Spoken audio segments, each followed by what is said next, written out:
आजादी मांग रहे हैं। स्टालिन और खुर्शेव की बात कर रहे थे, मोदी जी थोड़ी हिटलर की भी बात कर लीजिए।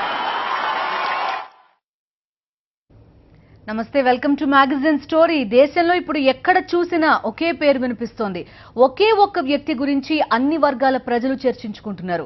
నిన్న మొన్నటి వరకు అతను ఎవరో ఎలా ఉంటాడో కూడా ప్రపంచానికి తెలియదు. నూనూగు మీసాలతో, అమాయకత్వం, ఆత్మవిశ్వాసం నిండిన వదనంతో, బక్కపల్చటి శరీరంతో ఉండే ఆ ఒక్క వ్యక్తిని ఇబ్బందుల్లో పెట్టాలనుకున్న కేంద్ర ప్రభుత్వమే ఇప్పుడు ఇబ్బందుల్లో పడింది. మొత్తం ప్రభుత్వాన్ని బోన్లో నిలబెట్టి చురకత్తుల్లాంటి చమత్కారాలతో, తూటాల్లాంటి మాటలతో దాడి చేసి రాజకీయ పెద్దలకు నిద్ర లేకుండా చేసిన ఆ ఒక్కడే ఇప్పుడు యువత దృష్టిలో పెద్ద హీరో అయిపోయాడు. అతనే జేఎన్యూ విద్యార్థి సంఘ నేత కన్హయ్య కుమార్. రాజద్రోహం కేసులో జైలుకెళ్లి బెయిల్పై విడుదలైన కన్హయ్య కుమార్ వ్యవస్థలోని అవలక్షణాలను, ప్రజాప్రతినిధుల్లోని డొల్లతనాన్ని డిసెక్ట్ చేసి పారేశారు. ప్రతిపక్ష నేతలంతా కన్హయ్యని హీరో అంటున్నారు. దీనిపైన ఇవాల్టి మ్యాగజైన్ స్టోరీ. भारत में आजादी मांग रहे हैं। स्टालिन और खुर्शेव की बात कर रहे थे, मोदी जी थोड़ी हिटलर की भी बात कर लीजिए। 282 మంది ఎంపీలున్న పార్టీని ఒకే ఒక్కడు గడగడలాడిస్తున్నాడు. మొత్తం ప్రభుత్వ వ్యవస్థనే అతను పట్టి కుదిపేస్తున్నాడు. దేశాన్నే ఏలే ప్రధానికి సైతం ముచ్చెమటలు పట్టిస్తున్నారు. అతని దూకుడు, నిప్పులు చెరిగే తూటాల్లాంటి అతని మాటలు కేంద్రంలో పాలక పక్షానికి నిద్ర లేకుండా చేశాయి. రాజద్రోహం కేసులో జైల్లో ఉన్న జేఎన్యూ విద్యార్థి సంఘం నేత కన్హయ్య కుమార్ బెయిల్పై విడుదలయ్యారు. ఏ నేరం చేయకుండానే రాజద్రోహం కేసు పెట్టారన్న ఆక్రోశం, అకారణంగా కొద్ది రోజుల పాటు అక్రమ నిర్బంధంలో ఉంచారన్న ఆగ్రహం, నిరుపేద రైతు కుటుంబం నుండి వచ్చి చదువుకుంటున్న తనపై ప్రభుత్వమే కక్షగట్టేసిందన్న మనస్తాపం, రోజుల తరబడి జైలు జీవితాన్ని గడపాల్సి రావడం పట్ల సహజంగానే ఉండే అసహనం, ఇలాంటి భావాలన్నింటికీ అతీతంగా చిరునవ్వుతో బయటకు వచ్చిన కన్హయ్య కుమార్ కు జేఎన్యూ విద్యార్థులు ఘన స్వాగతం పలికారు. తమ వర్సిటీ పోరుబిడ్డను ఆప్యాయంగా ఆలింగనం చేసుకున్నారు. ఎన్ని కష్టాలొచ్చినా మనమంతా ఒక్కటే అని నినదించారు.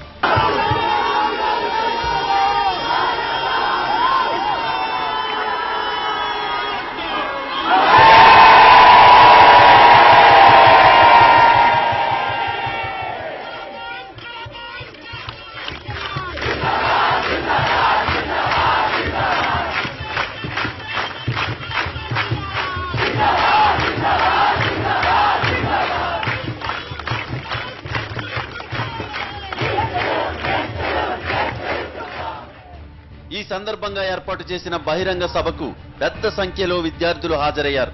అరెస్ట్ కావడానికి ముందు రోజున కన్హయ్య ప్రసంగించిన చోటే జైలు నుండి విడుదలయ్యాక కన్హయ్య ప్రసంగించారు.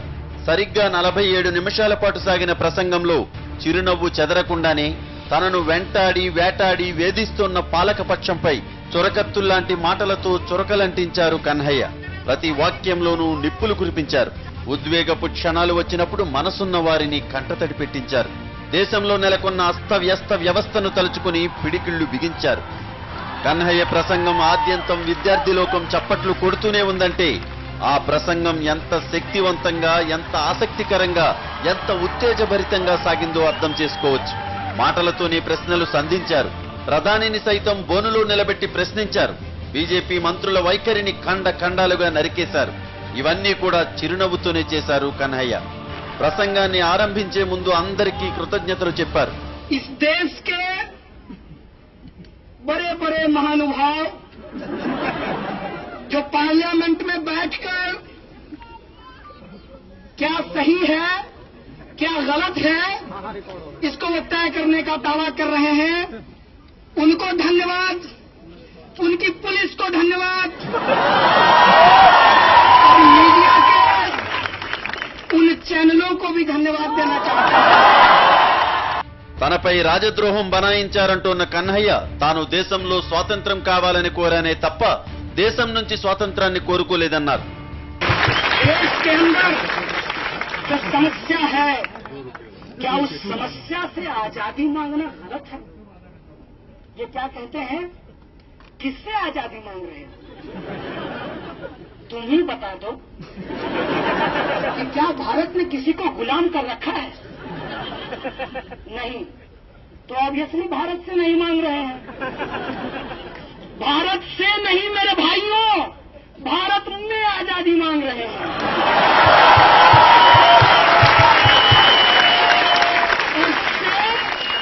और में फर्क होता है। अंग्रेजों से आजादी नहीं मांग रहे हैं, वो आजादी इस देश के लोगों ने लड़ करके लिया है। భూమిహార్ కుటుంబం నుంచి వచ్చిన కన్హయ్య తల్లిదండ్రులు నిరుపేదలు. అలాంటి కుటుంబం నుంచి వచ్చి దేశంలోనే ప్రతిష్టాత్మకమైన జేఎన్యూలో చదువుకోవడం అంటే మాటలు కాదు. అలా చదువుకుంటూనే ఆ యూనివర్సిటీ విద్యార్థి సంఘం నేత అయ్యారు కన్హయ్య. అంతులేని ఆత్మవిశ్వాసం, ఎంతకైనా తెగించి పోరాడగలిగే ధైర్యం, రాజీ పడని తత్వం కన్హయ్య సొంతం. అందుకే తనను జైలు పాలు చేసిన ప్రభుత్వం తనతో పాటు రాహుల్ గాంధీ వంటి వారిపైన రాజద్రోహం కేసు పెట్టడాన్ని గుర్తు చేస్తూ ప్రభుత్వం తనను అరెస్టు చేయడం ద్వారా తన స్థాయిని పెంచిందని సెటైర్ వేశారు. क्योंकि मेरी अपनी एक विचारधारा है, लेकिन जो लोग खड़ा हो रहे हैं उनको भी देशद्रोही कहा जा रहा है। सीताराम येचुरी को भी मेरे साथ देशद्रोह के केस में डाल दिया, राहुल गांधी को मेरे साथ देशद्रोह के केस में डाल दिया, डी राजा को देशद्रोह के केस में डाल दिया, और जो मीडिया के लोग केजरीवाल को डाल दिया। जो लोग मीडिया के लोग जो जेएनयू के पक्ष में बोल रहे हैं, दरअसल वो जेएनयू के पक्ष में नहीं बोल रहे हैं, वो सही को सही और गलत को गलत बोल रहे हैं।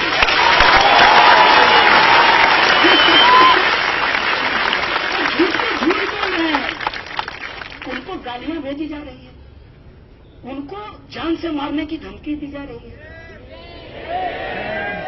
ये कैसी स्वयंभू राष्ट्रभक्ति है भाई साहब। మాట్లాడినంతసేపు కన్హయ్య ఎక్కడా తడబడలేదు. ఆసువుగా చమత్కారాలు సంధిస్తూ అందరినీ నవ్వించారు. कांस्टेबल, हेड कांस्टेबल और इंस्पेक्टर तक की बात कर रहा हूं। आईपीएस साहब से मेरा ज्यादा इंटरेक्शन नहीं है। అంతలోనే పోరాటాన్ని గుర్తు చేస్తూ ఆలోచనలో పడేశారు. ఆ వెంటనే గ్రామీణ పేదరికాన్ని, అట్టడుగు వర్గాల సమస్యలను ప్రస్తావిస్తూ కర్తవ్యాన్ని బోధించారు.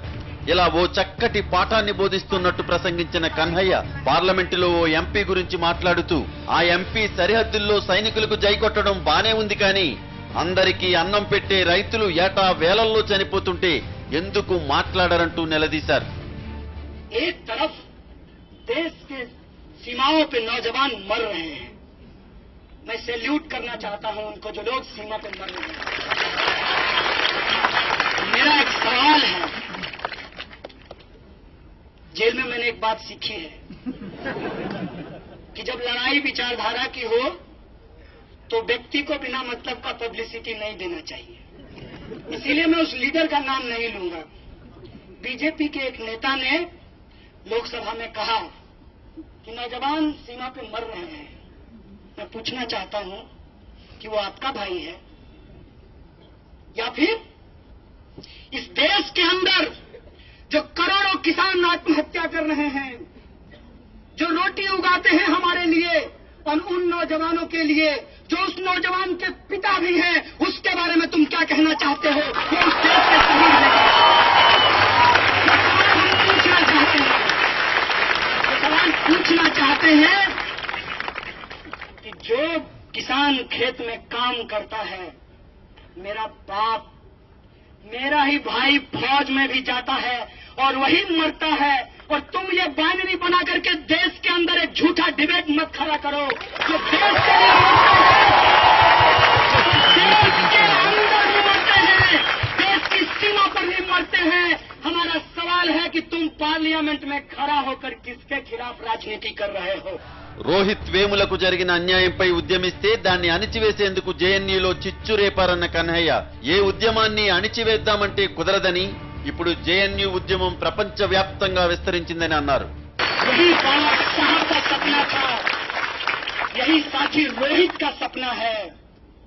देखो, एक रोहित को मारे हो, उस कंटिन्यूएशन में जिस आंदोलन को तुम दबाना चाहे थे, वो आंदोलन कितना बड़ा बनकर के उभरा है, कितना बड़ा बनकर के तुरंत में खड़ा हुआ है, इस बात को देखिए।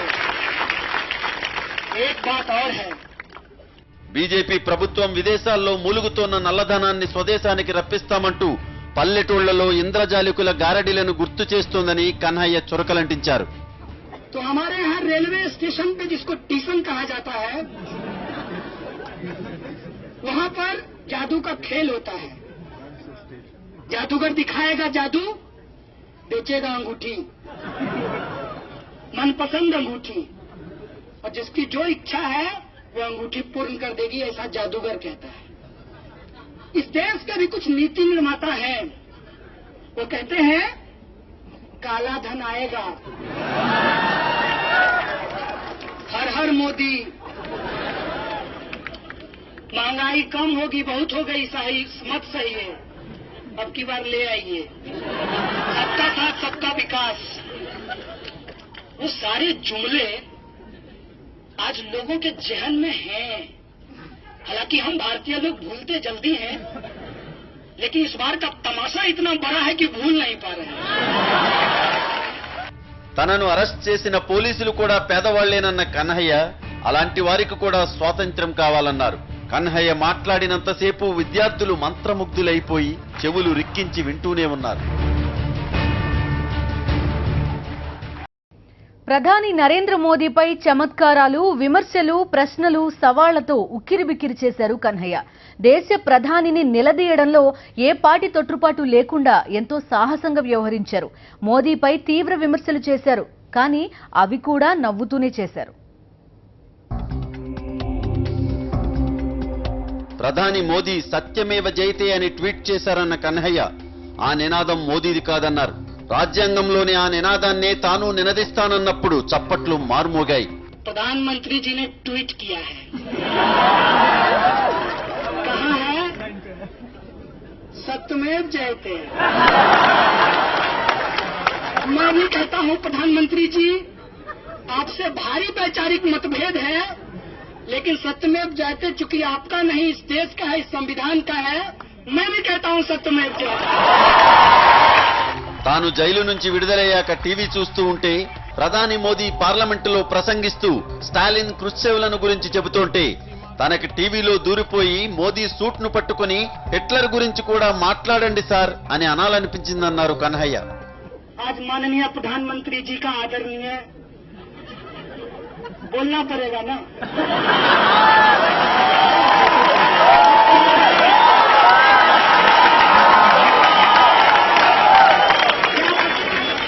इसको डॉक्टर करके फिर से एक्सपेडिशन लगा दिया जाएगा. तो माननीय प्रधानमंत्री जी कह रहे थे, स्टालिन और क्रुश्चेव की बात कर रहे थे. मेरी इच्छा हुई कि मैं टीवी में घुस जाऊं और उनका सूट पकड़कर कहूं, मोदी जी थोड़ी हिटलर की भी बात कर लीजिए.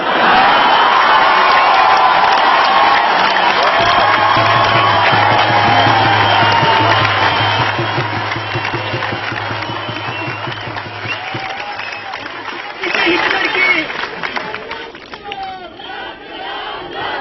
छोड़ दीजिए, हिटलर की, मुसोलिनी की बात कर दीजिए, जिसकी काली टोपी लगाते हैं, जिससे आपके गुरुजी गोलवलकर साहब मिलने गए थे और भारतीयता की परिभाषा जर्मन से सीखने का उपदेश दिया था. तो हिटलर की बात, क्रुश्चेव की बात, प्रधानमंत्री जी की बात, उसी वक्त योजना की बात हो रही थी. मन की बात करते हैं, सुनते नहीं. మన్ కీ బాత్ లో మాట్లాడే మోదీ అమ్మ మాటను కూడా వింటే బాగుంటుందని చురకలంటించారు. मेरी मां से आज लगभग 3 महीने के बाद मेरी बात हुई है. मैं जब भी जेएनयू में रहता था, मैं घर बात नहीं करता था. जेल जाके एहसास हुआ कि बराबर बात करनी चाहिए. आप लोग भी करते रहिएगा अपने घर वालों से. तो मैंने अपने मां को कहा कि तुमने मोदी पे बड़ा अच्छा चुटकी लिया. तो मेरी मां बोली कि नहीं, वो मैंने चुटकी नहीं लिया. चुटकी तो वो लोग लेते हैं, हंसना हंसाना उनका काम है. हम तो अपना दर्द बोलते हैं, जिनको समझ में आती है वो रोते हैं, जिनको समझ में नहीं आती वो हंसते हैं। उसने कहा कि मेरा दर्द है, इसलिए मैंने कहा था कि मोदी जी भी किसी की मां का बेटा है। मेरे बेटे को देशद्रोह के आरोप में फंसा दिया है, तो कभी मन की बात करते हैं, कभी मां की भी बात कर लें। జేఎన్యూలో ప్రభుత్వం చిచ్చు రేపక ముందు తాను ఎక్కువ సమయం చదువుకుంటూ చాలా తక్కువ సమయం మాత్రం వ్యవస్థలో లోపాలపై పోరాడేవాడినని కన్హయ్య గుర్తు చేసుకున్నారు. చిచ్చు మొదలయ్యాక తాను చాలా తక్కువ సమయం చదువుతూ ఎక్కువ సమయం పోరాటంలో ఉండాల్సి వస్తుందన్నారు. आज मैं सिर्फ अपना अनुभव आपको बताऊंगा, क्योंकि पहले पढ़ता ज्यादा था, सिस्टम को झेलता कम था। इस बार पढ़ा कम है, झेला ज्यादा है। इसीलिए जो कहूंगा, जेएनयू में लोग ज्यादा रिसर्च करते हैं, प्राइमरी डेटा है भाई साहब। కేవలం చతురోక్తులతో ప్రసంగం చేయడానికి పరిమితం కాలేదు కన్హయ్య. జైల్లో తనకు 2 నీలం ఎరుపు రంగు గిన్నెలు ఇచ్చారని చెబుతూ వాటి రంగులను ప్రస్తావిస్తూ తన రాజకీయ అజెండాను వివరించారు. తన రాజకీయ ఆలోచనలను, అభిప్రాయాలను ఇదే వేదిక ద్వారా పంచుకున్నారు. అంబేద్కరిజం, కమ్యూనిజం కలిసి పనిచేస్తే దేశంలో తిరుగులేని రాజకీయ శక్తి అవతరిస్తుందన్న తన ఆకాంక్షను వ్యక్తం చేశారు కన్హయ్య. कि मुझे जेल में 2 बाउल मिला, एक का कलर कटोरी, एक का कलर ब्लू था और दूसरे का कलर लाल था। मैं उस कटोरी को देखकर बार बार ये सोच रहा था कि मुझे डेस्टिनी पे तो कोई भरोसा नहीं है, भगवान को भी नहीं जानते हैं, लेकिन कुछ अच्छा इस देश में होने वाला है कि एक साथ लाल और ब्लू कटोरी है, एक प्लेट है। और वो प्लेट मुझे भारत की तरह दिख रहा था और वो ब्लू कटोरी मुझे अम्बेडकराइट मूवमेंट लग रहा था।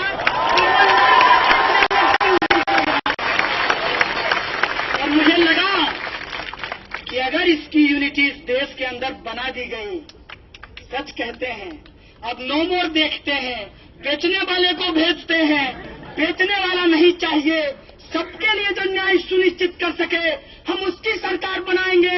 सबका साथ सबका विकास हम सचमुच स्थापित करेंगे। ये हमारी नीति है। లాల్ సలాం అంటూ ఎందుకు నినదిస్తారంటూ ఓ కానిస్టేబుల్ తనను అడిగారన్న కన్హయ్య తాము నిజమైన ఇంక్విలాబీలమని అనడంతో చప్పట్లు మారుమోగాయి. तो वो जो सिपाही था उससे बातचीत हुई, उसने पूछा कि लाल सलाम क्या है। हमने कहा लाल मतलब क्रांति, सलाम मतलब क्रांति को सलाम। तो कहा मतलब समझ में नहीं आया।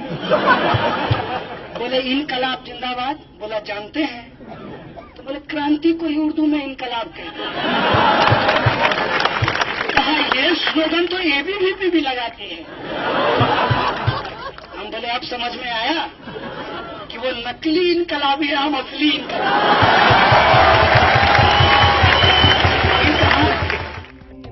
ఏబీవీపీ తమకి శత్రువు కాదన్న కన్హయ్య జేఎన్యూలో ఏబీవీపీ బయటి ఏబీవీపీ కన్నా మంచిదే అన్నారు. అలా అంటూనే ఆ ఏబీవీపీని తాను ఎలా చిత్తుగా ఓడించారో గుర్తు చేశారు. ఇలా అనడంలోనూ ఎక్కడా కోపం లేదు, నవ్వుతూనే చెప్పాల్సిందంతా చెప్పారు. రాజకీయంగా హుందాను ప్రదర్శిస్తూనే సైద్ధాంతిక విపక్షాలపై ఎంతటి పోరుకైనా వెనుకాడమన్న సంకేతాలను పంపారు. కన్హయ్య ప్రసంగం సాగుతూ ఉండగానే దేశం నలుమూలల నుంచి కన్హయ్యను అభినందిస్తూ ట్వీట్లు వెల్లువెత్తాయి. ఢిల్లీ ముఖ్యమంత్రి అరవింద్ కేజ్రీవాల్ తో సహా పలువురు రాజకీయ నేతలు, వివిధ రంగాల ప్రముఖులు కన్హయ్యను ఆకాశానికెత్తేశారు. అతన్ని లాటిన్ అమెరికన్ విప్లవ వీరుడు చెగువేరాతో పోలుస్తూ కూడా ట్వీట్లు వచ్చాయి.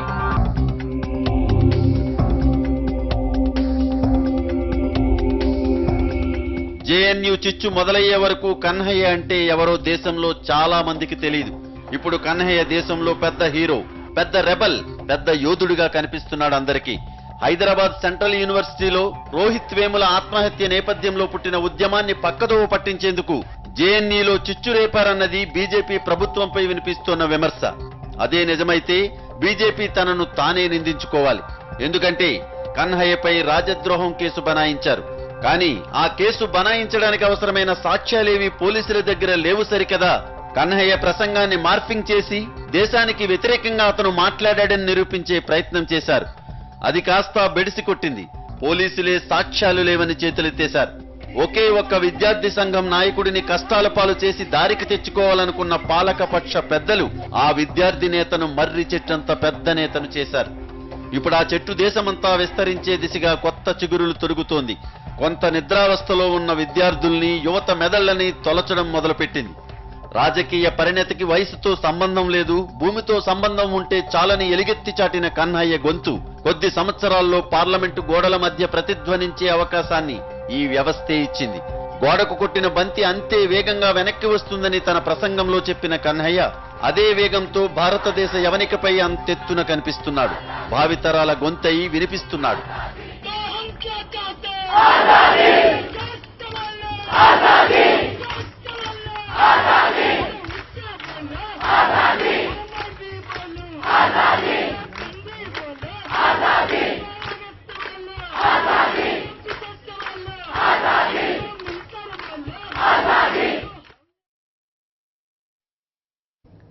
ఒక్కడే కదా అణచివేద్దాం అనుకుంటే తప్పులో కాలేసినట్టే. ప్రపంచంలోనే అతి పెద్ద ప్రజాస్వామిక దేశం మనది. అలాంటి దేశంలో ఓ యూనివర్సిటీలో విద్యార్థి ఆత్మహత్య చేసుకోవాల్సిన పరిస్థితులు సృష్టించారు. దానిపై ఉద్యమిస్తే మరో యూనివర్సిటీలో చిచ్చురేపారు. అక్కడ ఉద్యమం ఉధృతమవుతుంటే ఉద్యమ నేతపై రాజద్రోహం కేసు పెట్టారు. సాక్ష్యాలున్నాయా అంటే కళ్ళు తేలేశారు. చేతిలో అధికారం ఉంటే ఏవైనా చేసేయచ్చా అని విపక్షాలు నిలదీస్తే అనవసర రాద్ధాంతం చేయొద్దన్నారు. మొత్తానికి బీజేపీ ఏదో అనుకుంటే ఇంకేదో జరిగి కేంద్ర ప్రభుత్వాన్ని ఆత్మరక్షణలో పడేసింది. ఇది ఇవాల్టి మ్యాగజైన్ స్టోరీ. మరో ఇంట్రెస్టింగ్ టాపిక్ తో మళ్ళీ కలుద్దాం. కీప్ వాచింగ్ సాక్షి న్యూస్. भारत से नहीं मेरे भाइयों, भारत में आजादी मांग रहे हैं। स्टालिन और खुर्शेव की बात कर रहे थे, मोदी जी थोड़ी हिटलर की भी बात कर लीजिए।